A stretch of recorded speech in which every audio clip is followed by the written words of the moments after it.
इस राष्ट्रीय कार्यशाला में उपस्थित कार्यक्रम के अध्यक्ष और संस्कृत मनीषी प्रोफेसर राधा वल्लभ त्रिपाठी जी, प्रोफेसर भारत रत्न भार्गव जी, प्रोफेसर भरत गुप्त जी, प्रोफेसर महेश चंपकलाल जी, भार्गव ठक्कर जी, डॉली ठक्कर जी, कला एवं संस्कृति विभाग की प्रमुख शासन सचिव गायत्री राठौड़ जी, प्रसिद्ध नाट्यकर्मी रमेश बोराना जी, राजस्थान संस्कृत अकादमी के प्रशासक दिनेश यादव जी और राजस्थान संगीत नाटक अकादमी के प्रशासक राजेश शर्मा जी और पूरे भारतवर्ष से ऑफलाइन और ऑनलाइन से जुड़े हुए सहभागी युवा कलाकारों, रंगकर्मियों, शोधार्थी भाइयों बहनों और प्यारे बच्चों।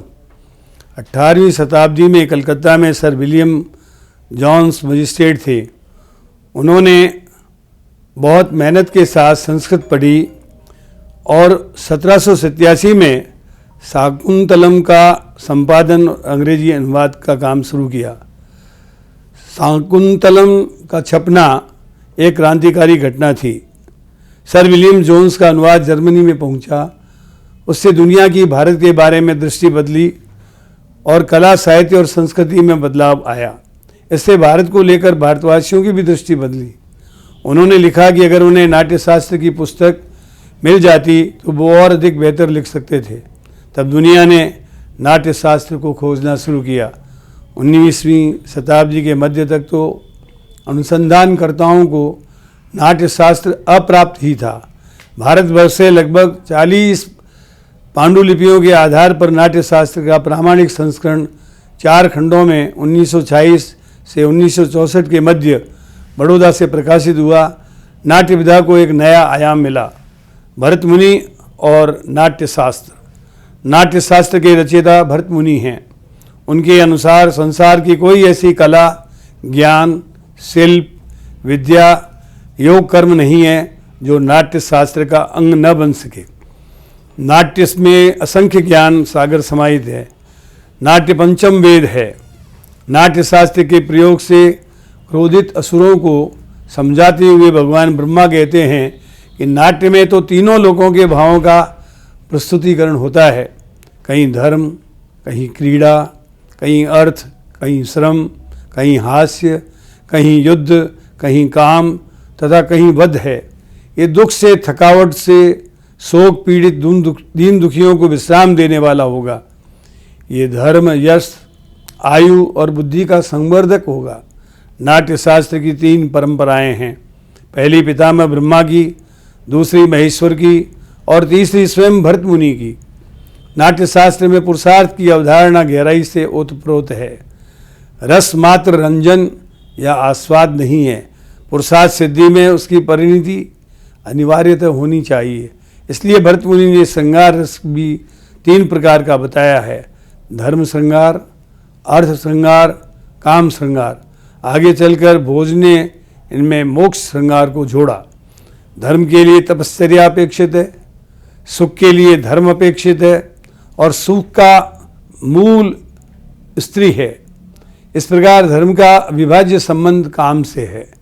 ऋग्वेद तथा अथर्ववेद के ऋषि कहते हैं, पश्य देवस्य काव्यम न हमारा न जीर्यति। वैदिक विश्वबोध इस जगत को परमात्मा की रची कविता के रूप में देखता है। नाट्यशास्त्र की अभिनय प्रविधि में ये 4 स्तर कोटियों में बांट दिए गए हैं: देह, वाणी, मन और बाहरी सामग्री। इन चारों स्तरों पर रहते हुए अभिनेता एक खोल बुन लेता है। ये खोल दृश्य, अदृश्य, स्थूल और सूक्ष्म भी हो सकते हैं। इस खोल में रहकर अभिनेता जो करता है वही रंगमंच है। अभिनेता और उसके द्वारा रचा गया विश्व इसमें समाहित है। कालिदास के शब्दों में नाटक भिन्न भिन्न रुचि के लोगों के लिए संपूर्ण रूप से समाराधन करने वाला प्रमाणित हुआ। नाट्यम भिन्न रुचिर्जनस्य बुधाप्येकम समाधनम। नाटक को कालिदास ने आँखों का सुंदर यज्ञ कहा है। कांतम कृतुम चाक्षुषम, अर्थात यह नेत्रों को प्रिय लगने वाला है। वह सामान्य जनों को तो मनोरंजन करता ही है, पर समझदार विद्वानों को संतुष्ट न करे तब तक उसकी कलात्मकता से प्रयोग करने वाले को संतोष नहीं होता। आपारितोषाद विदुषाम न साधु मन्ने प्रियोगम विज्ञानम। भरत मुनि ने नाटक को तीनों लोगों का भावानुकीर्तन कहा है।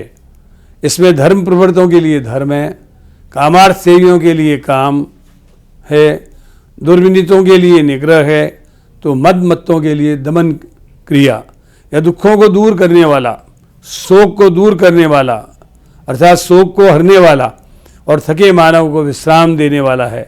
यह धर्म यश आयु और बुद्धि की वृद्धि करने वाला है।